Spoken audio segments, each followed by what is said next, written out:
As far as the Sailboat Line Cole Harbour location goes, Lift Restaurant has got that covered, a spot that starts to look better as day turns into night.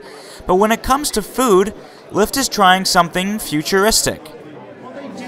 Its dining room looks like an Apple store, with its paper menus replaced with iPads and their app produced by company Binge. They're aiming to let the customer modify and interact with their order.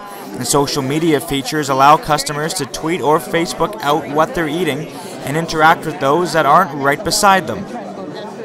Binge's James Hayes says it's planned as part of a bigger business movement for fine dining in general, not just a catchy gimmick or a test. One of the problems with some of the other competitors that are out there is that they don't have the ability to showcase true pairings with what the executive chef is looking for. The iPad menu lets customers configure their language, their wine order, or they can match food and drink by the chef's advice. Picture options of the bottle, potentially the vineyard. And in a fine dining restaurant, it's been very difficult for them to be able to get the look and feel of what they're presenting their guests at the table into a printed menu. Most importantly, it's the way that you can actually see and interact with the food. The guests are just wowed by that experience. This is the way restaurants are going. This is the way. In 5 years, you'll be hard-pressed to find a paper menu at any restaurants. I mean, the presentation is so strong and so visual that it's the only way to go.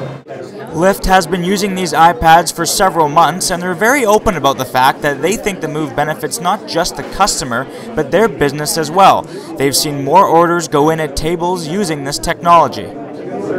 We think we're enhancing the dining experience. Because there's such a strong visual there, people are ordering things that they might not order off a written menu. Colby Solinsky for BCLocalNews.com.